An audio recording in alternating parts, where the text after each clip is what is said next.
The most innovative electric car announced in 2021 was not a Tesla, but a Ford. The new Ford F-150 Lightning, a fully electric version of the best-selling vehicle in America for the past 30 years, is the culmination of some seriously thorough user research and fresh thinking on a familiar product. Seriously, go Google this thing. It can power your house. We were curious to learn how design and innovation are playing a role in the massive transformation that's underway at Ford right now. So we're excited to bring Sandy Fershee, lab director at D4 Detroit, onto the show. In the course of our conversation, Sandy talks about her role at D4, and we also discuss the challenges of doing research and development in a large organization, how her team shares their design and innovation tools with the whole company, and how they approach design at the intersection of hardware and software. So buckle up and get ready for a fun interview with Sandy Fershee. I've worked with lots of search firms, both as a leader searching for new talent for my teams and as an individual exploring new steps in my career. But I trust none more than Wirt & Company.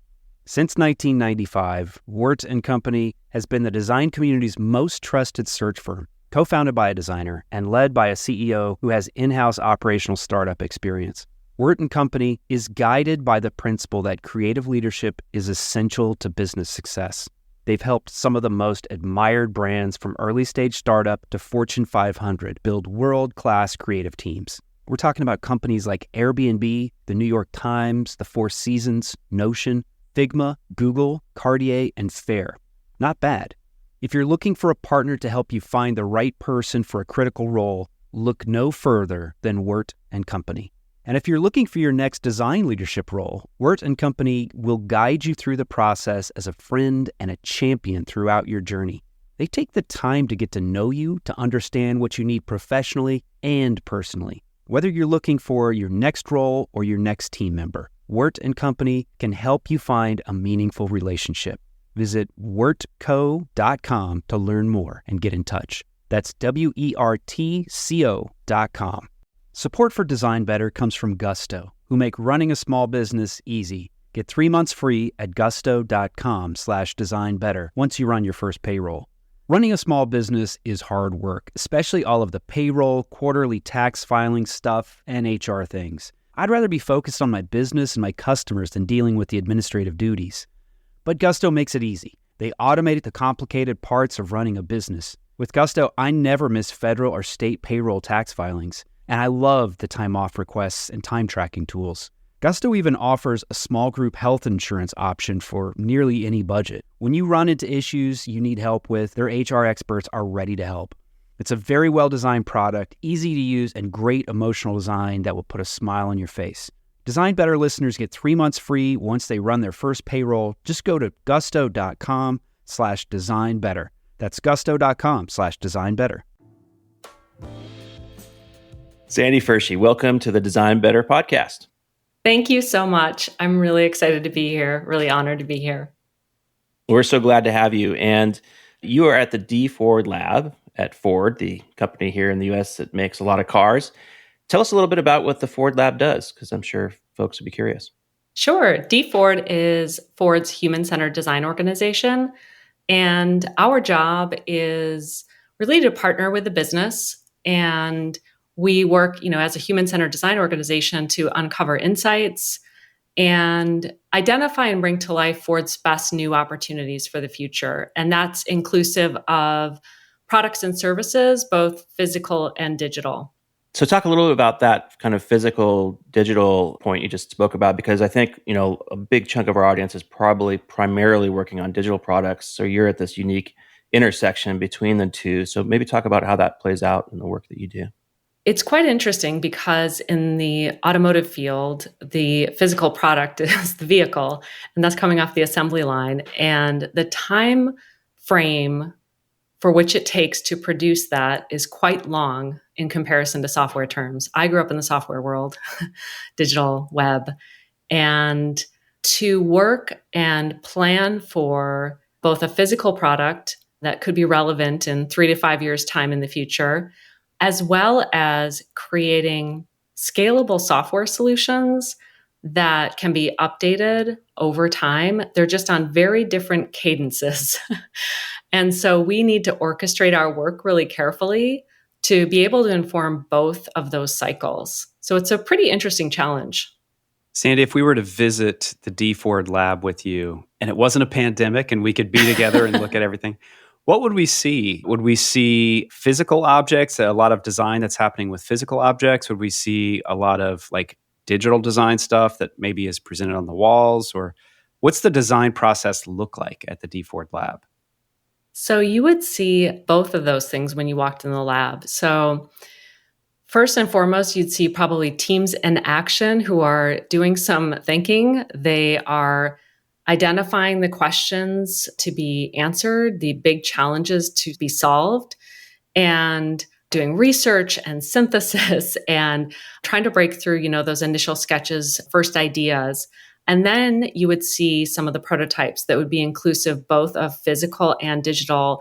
And it would span a whole horizon of low fidelity, I'd say, to medium fidelity. Because, of course, in the vehicle world, automotive world, a high fidelity prototype is really like the actual vehicle. But we often will use to simulate our products of the future, we'll create a physical object that's based on aluminum frames. We'll use foam core, cardboard, wood, plywood to create structures that could simulate sizing and entry points or storage areas. And then in addition to that, you would see both potentially inside that physical prototype, some of our more digital interfaces wired in. And of course, beyond that too, we'd be running or simulating things that might look more like app development as you know it today. So you'd see a whole range of different prototyping solutions in action, going from, again, the very earliest sketch phase on paper all the way to potentially working prototypes to demonstrate an MVP. This is a different strategy than Ford has pursued in the past in terms of digital experience in the automobile. I remember a lot of, Microsoft partnership in the past where Microsoft would build software and that would be kind of like a central piece of the digital console. Can you talk to us about this strategic shift and why bringing it in-house was a good idea and what are the opportunities that opens up for Ford? I guess I should be clear about what it means to bring it in-house. As the lab, we're trying to identify the new opportunities. So we're not going to be executing those codes. So there may be other partnerships by which we actually execute. So I'll kind of leave that to the side. Our job is really, we have to create digital prototyping platforms to demonstrate the future of the interactions, whether they're voice, their gesture, touch, any number of ways in which people could be interacting in their vehicles, around their vehicles, or just in their lives with other connected services like connected home, et cetera. So we're a little bit more, I'd say, working to inform from the future versus working to the production code that's going to be executed where, again, various partnerships could be used. Sandy, so Jim Hackett, who was up till recently the CEO of Ford, or maybe he's still in the process of retiring, he really put design front and center from his work at Steelcase. He was a big believer in design. What were some of the things that he implemented during his tenure at Ford that really made human-centered design a priority there? Yeah, that's a great question. I had the great privilege of working with him very closely over the last few years. Really career-defining moments and incredibly exciting. I never imagined I'd work with a CEO who had such a deep knowledge and understanding and working practice in what human-centered design is and how it can partner with a business. So over the course of my time at Ford, he was our ultimate champion, as in what types of experiments could we run to formalize this practice and then start to scale it. So I was part of a cross-enterprise team to really answer that question, put our critical thinking and design thinking skills to the test as far as what is human-centered design at Ford and how would we scale that? Because there's many different ways to organize. But what is the right way for Ford to do that, given where they are at this moment in their transformation, as well as I mentioned, both this physical, digital convergence and different cycles of creation and production. And he championed that process along with our now CEO, Jim Farley. So that was a really incredible and thoughtful way to really define what D Ford was. It became D Ford and start to scale it across the enterprise. In addition to that, Jim Hackett really, he brought some of the critical thinking practices too, because there's sort of developing a point of view and then there's implementing it.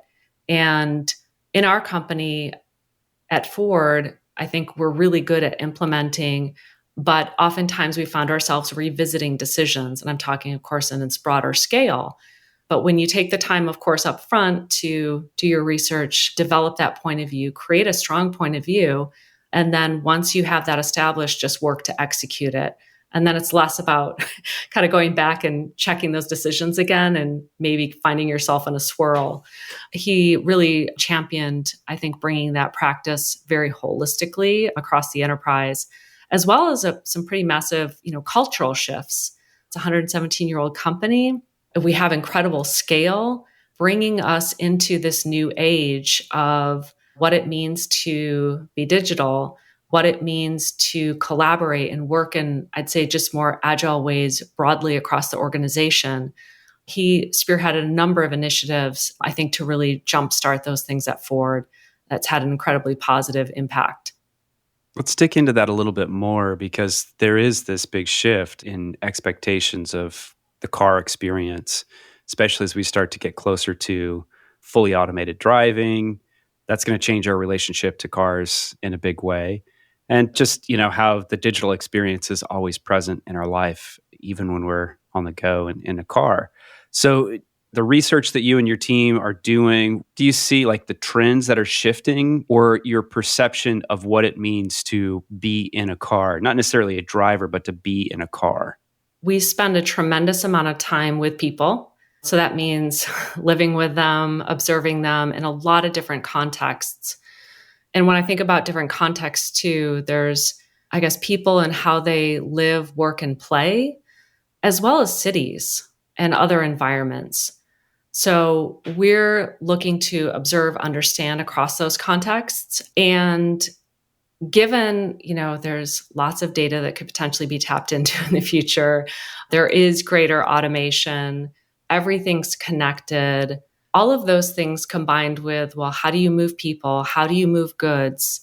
That is essentially the crux of our work and where we're focusing when all of those things collide, and what types of new products and services we can offer. Unfortunately, I can't talk a lot about what those things are emerging, but that is the future of mobility and what's next. Through our research and understanding and our human-centered design practices, we're testing, I'd say, also through future scenarios, because designing for the future can be a pretty challenging business, because you do have to imagine what's next. You have to take some leaps. You need to build an experiment. We use futuring scenarios to test our thinking. And then there's a lot of rigor to get to what are the best ideas for the future, because we can't do 100 of them necessarily, but we could do 10 and we could do those really, really well. Innovation's it's not an easy game. I think people forget about the rigor that goes into that when, what to do with those insights, when you uncover them, and really pushing the thinking collaboratively to get to the best possible ideas, and doing that in a way that makes sense for Ford and for any business, to do that. It's like, what makes sense for this brand, this company, this moment to invest in and pursue, so that there's an incredible outcome. Because of course, all of this is to create something that's really impactful and meaningful, valuable to people, to our world, and of course to the business.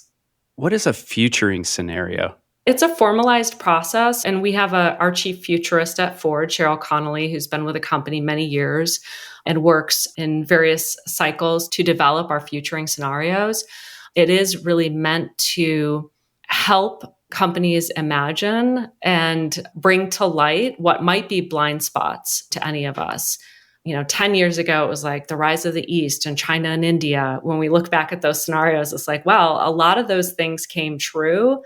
They may not have come true in exactly how a futuring scenario was portrayed, but when you kind of put some stakes in the ground around the futuring scenarios, you test the thinking and say, well, if this were the case, and again, in the past, there was some around like pandemics and what does that mean? And you can test your thinking to be like, well, does this solution hold up or is it positively of value in 2 of these scenarios, 4 of these scenarios? So we're really looking again just to test our thinking, push our designs, and get us to the best places so that they are future proof to the best of our ability. You mentioned the pandemic, and I'm curious how, given that the pandemic has actually, at least in some cases, pushed people back into cars, and we have colleagues in New York who like bought their first car for the first time. How has that kind of influenced the way you run these types of scenarios? Well, I think more than anything, it cements the need to use them because you can't always predict. And I mean, as far as the pandemic goes, I think it's as we look at the next, products and services that we're trying to create, obviously that's at the forefront of our minds at the moment. And I think it also stretches our imagination of where else do we need to push? Where else do we need to go? What things might stick, given what's happened with the pandemic, and what things might continue to shift and change. So when we think about transportation as a service, obviously, the pandemic's had a huge impact on that. And our personal ownership has actually increased and our sales have gone up. So it's interesting, but I still think we have to hold the space for many different types of products and services that can span those scenarios. So if nothing else, I feel like it just continues to push our thinking to imagine solutions that are going to be fit in a world where diverse conditions exist. I used to run an R&D team, and one of the problems that I confronted, the challenges of R&D, is that there's a lot of creative exploration, and then that part actually is the fun and it kind of comes easy part. But then there's the brute reality of let's get this commercialized. Let's, bring this into some sort of operationalized system and get the mainline organization to buy into that, produce that, pick that up. How are you thinking about that? Or is that something that you have to think about at all? I'm glad you brought that up because it's really important. I feel like the ideas part, sometimes I'm not going to say it's easy because, again, I do think there's an incredible rigor to get to the best ideas and really iterate and build upon them with cross-functional teams that bring those unique lenses every step of the way to push the thinking. All of that is incredibly important. And you have to take action to realize it. And so making decisions about which ideas to pursue is, I think, an art and science in and of itself. And of course, our job is to partner with the business because based on the strategies that we're trying to achieve, which bets are we going to make for the future? And by doing the work that we do, we're really building confidence to what are those best ideas and which ones can realize that strategy and not only realize it, but realize it now potentially. And what does that look like 5 years from now and potentially even 10 years from now? So a lot of our work, we also try to stage what that could look like across different time horizons. But we are actually involved in what it takes to realize it, as in, if we just come up with ideas and they sit there, that's not helpful. Seems actually quite wasteful. It's actually one of the reasons I moved from consulting back into being in a company, because I really wanted to be part of realizing it and making those tough calls and seeing something through. But you have to fund it. And that requires a lot of, again, integration with the business, conversations, bets, trade-offs, and then building it, iterating on the ideas, testing it, and you just keep going until you can get to the best possible, solution that's viable and can be released into the market. And again, as I mentioned, the product life cycles for vehicles are quite long. So those conversations have to happen years in advance of when a product might actually go out and be available for a person to use or purchase or lease or whatever it might be. And so it can be quite daunting, I think, in this day and age when things are moving so quickly, of like, which direction do we take? Which decision is going to be the best?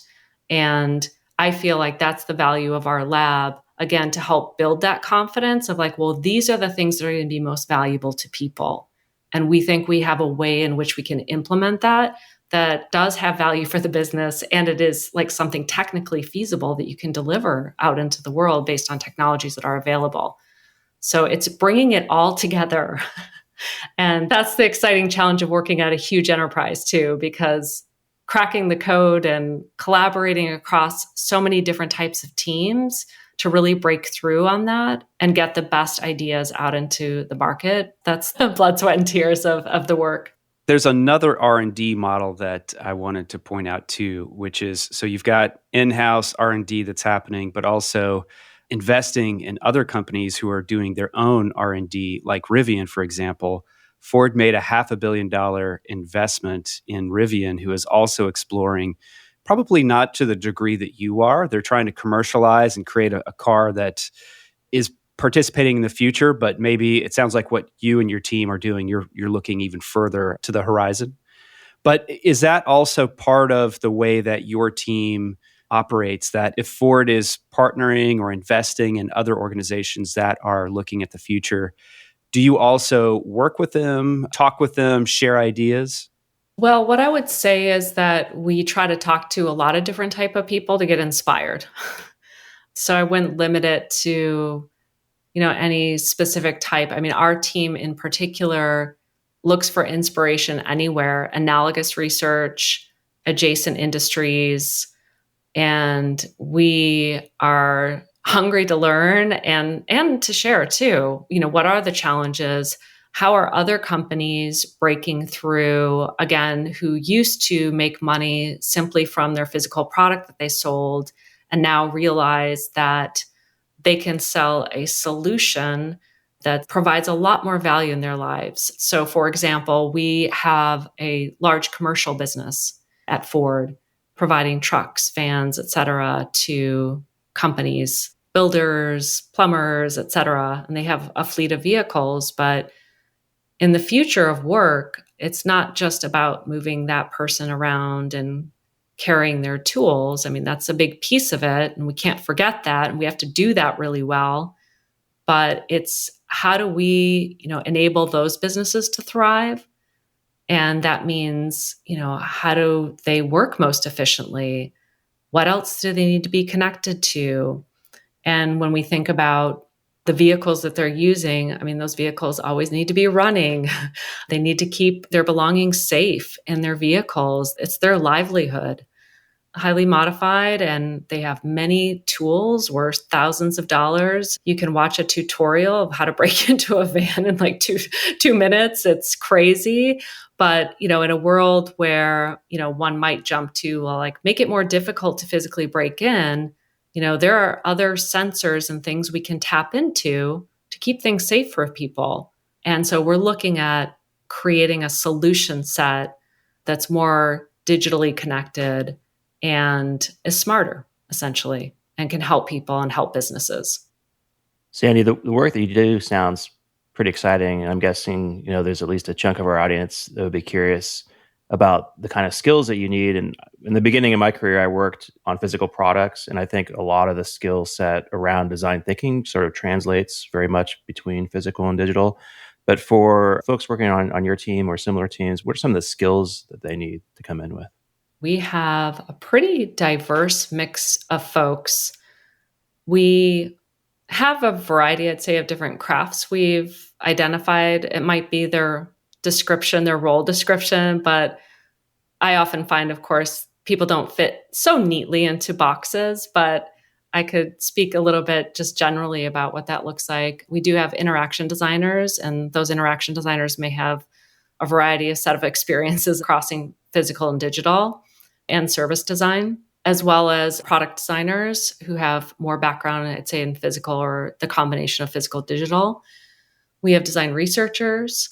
We have design prototyping team, which has technical knowledge, engineering from a mechanical hardware and software. We have design strategy, who's really helping us to connect with the rest of the business and ensuring that we're connecting on the right priorities. And we have communication design as well, because we need to be able to effectively tell the stories of our insights and what's important to people, as well as being able to effectively communicate an idea, because we might actually come up with a new product, service, or solution, and that requires some good storytelling so that people can understand what it's all about. And is that a bet we want to make? Do we want to invest in that? Support for Design Better comes from Gusto, who make running a small business easy. Get 3 months free at gusto.com/designbetter once you run your first payroll. Running a small business is hard work, especially all of the payroll, quarterly tax filing stuff, and HR things. I'd rather be focused on my business and my customers than dealing with the administrative duties. But Gusto makes it easy. They automated the complicated parts of running a business. With Gusto, I never miss federal or state payroll tax filings, and I love the time off requests and time tracking tools. Gusto even offers a small group health insurance option for nearly any budget. When you run into issues you need help with, their HR experts are ready to help. It's a very well-designed product, easy to use, and great emotional design that will put a smile on your face. Design Better listeners get 3 months free once they run their first payroll. Just go to gusto.com/designbetter. That's gusto.com/designbetter. Support for Design Better comes from Uplift Desk, who help you work better and live healthier. Eli and I log a lot of hours at our desks, which can be detrimental to one's health if you're not paying attention to ergonomics. Uplift Desk offer high-quality, well-designed desks, chairs, and accessories to help you build an ergonomic workspace for home or work. Eli recently got a standing desk, and I got a human scale Freedom chair. I've been dreaming about this chair for a long time, and I finally got one. I've already noticed a big change in my posture with this chair, and my body thanks me for it. Eli is logging a lot more hours standing than sitting these days, and he can make quick transitions with the flip of a switch.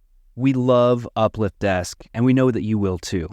Design Better listeners can get a special deal by visiting upliftdesk.com and use the code DesignBetter at checkout for 5% off your order. You'll get free shipping, free returns, and an industry-leading 15-year warranty. Go to upliftdesk.com, use code DesignBetter, and get 5% off.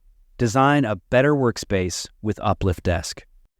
Support for Design Better comes from Factor, America's #1 ready-to-eat meal delivery. Design Better listeners can save 50% on their order at factormeals.com/designbetter50. Use the code DesignBetter50. You know what happens at my house when things get really busy? In the evenings, we turn to takeout, which can be expensive and it's not very good for our health. Lately, we're making a better choice at crunch time. We turn to Factor for chef-created, dietitian-approved meals that are ready to eat in just 2 minutes. We like the flexibility of Factor too. You can change your order up every week with plans from 4 to 18 meals per week, or you can pause or reschedule your deliveries at any time. The meals are so tasty. My wife and I are huge fans, and I like their smoothies too, which I find are perfect for a quick, healthy breakfast. Factor can help you eat well and feel good while focusing on your career and your family. Head to factormeals.com/designbetter50 and use the code DesignBetter50 to get 50% off your order. That's code DesignBetter50 at factormeals.com/designbetter50 to get half off your order.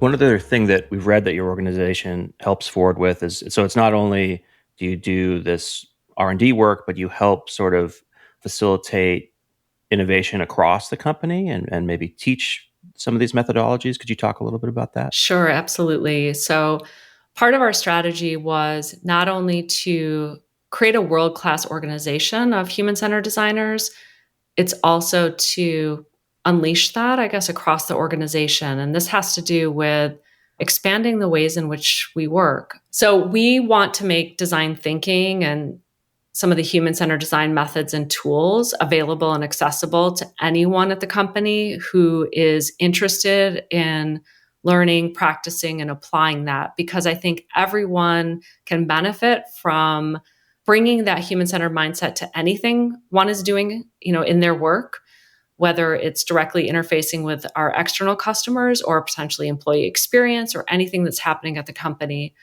And also just, working in really iterative, agile ways of making their ideas tangible and bringing them to life and testing them. And then, of course, making decisions around which ones are best. Part of our strategy is to bring that thinking, that practice across the whole enterprise. And it's really taken hold in a variety of ways. So, for example, our people team, human resources, a number of efforts that they've done over the years, they've really adopted it and they're practicing it in a variety of ways. We helped with a maternity leave project that really spearheaded a whole slew of rethinking just general employee leave, resulted in a very, I'd say, employee-centered parental leave policy. And they also created a return to work playbook following the pandemic. We do have our more essential workforce, of course, the people who are in manufacturing back at the factories, but they weren't at work for a number of months when everyone was in various lockdown modes.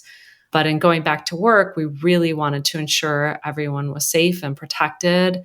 And so they created a return to work playbook, and they made that open source and shared it with the world. And a lot of that was inspired, I think, by just general ways of working and being generous to others of how you can build on each other's ideas and make for us a safer world, essentially, especially when there's still, I think, a lot of unknowns, especially with the pandemic.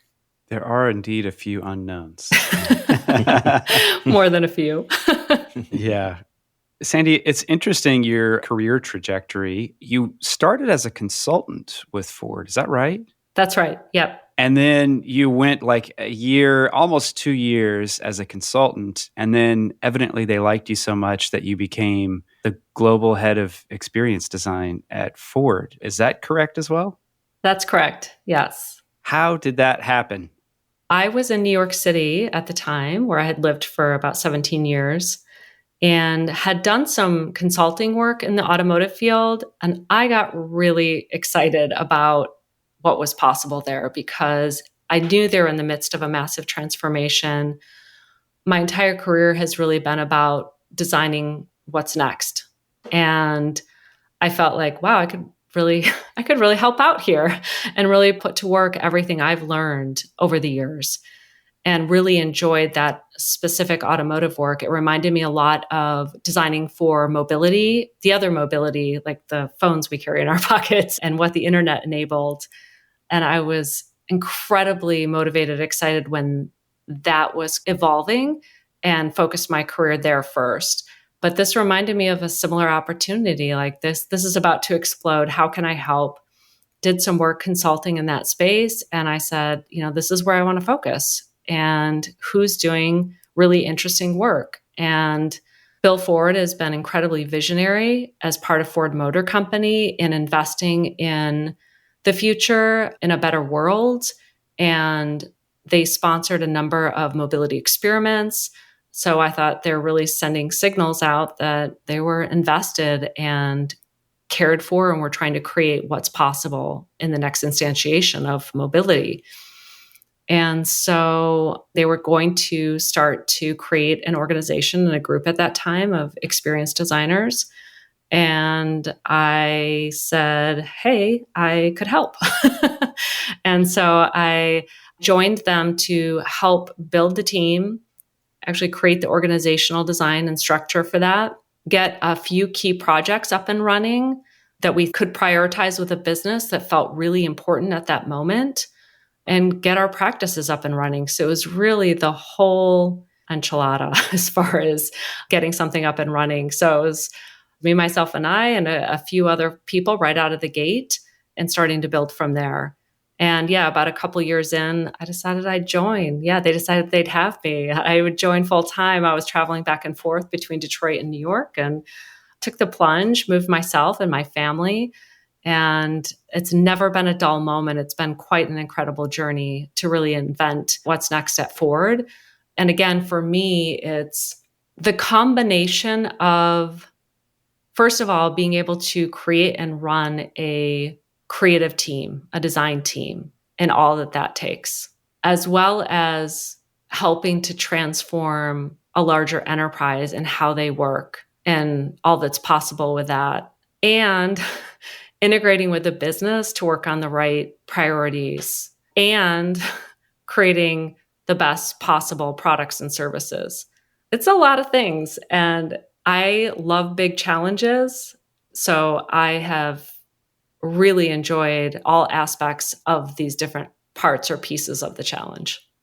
You have a BA in anthropology, and one of the design practices we often use is ethnography, which I believe came out of anthropological field. But maybe you talk about that or other things from your anthropology degree that influence the way you work.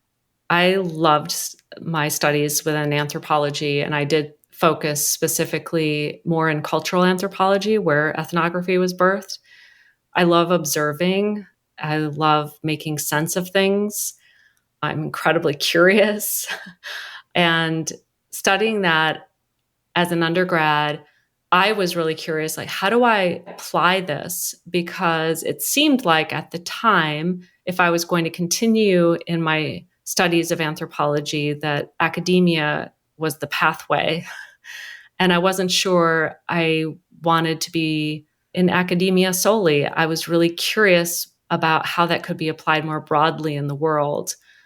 And in addition to that, at the same time, the web was starting to be birthed and evolve. And I was doing a lot of experimentation with digital technologies and creating websites just for fun. I was, interestingly, someone who just hung out in the computer lab after I was writing my papers and making web pages for the fun of it. I had no idea how these worlds would collide and what it would mean for my career moving forward.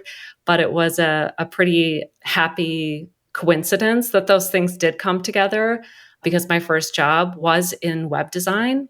And I realized very suddenly that understanding people, bringing those observational skill sets to the table, developing deep understanding, developing insights, and have that inform the work was incredibly powerful. So happy accidents that came together, and was really able to kind of bring those passions to life in quite an incredible way that I never could have imagined. Sandy, what are you reading these days or listening to that's inspiring you or giving you a new perspective on the world? I'm revisiting a lot of things right now. It's been such a hard year. So, because I'm usually an avid fiction reader, but I would say I'm revisiting a lot of works with Brené Brown and Priya Parker, The Art of Gathering. Don't know if you've ever read it, highly recommend it. I have the book in my house. I've yet to get through it yet. As far as running a team and making the best use of our time and how we gather and what meetings are important and what meetings aren't, just how to make the best use of our time together. I've been revisiting chapters there for inspiration, keep me on my toes. All of Austin Kleon's books, I kind of have them like dispersed around my house. So I just pick them up for little bits of inspiration. I do listen to a lot of podcasts too, because that keeps me going. And I used to listen to them when I was commuting to and from work. And of course, in New York City, that was walking. Here, it's driving in the Detroit area. But now that there's no more commuting, it's around the house doing chores and at odd times. But I listen to this podcast. I love it. And Design Matters. But yeah, and I love Hidden Brain too. It's like, it really, like, all the social sciences kind of coming together and really sparks my curiosity and helps me make connections in ways that, again, I couldn't expect. Well, Sandy Fershee, thanks for being on the show. It was wonderful to have you. Thank you so much. It was a pleasure to be on.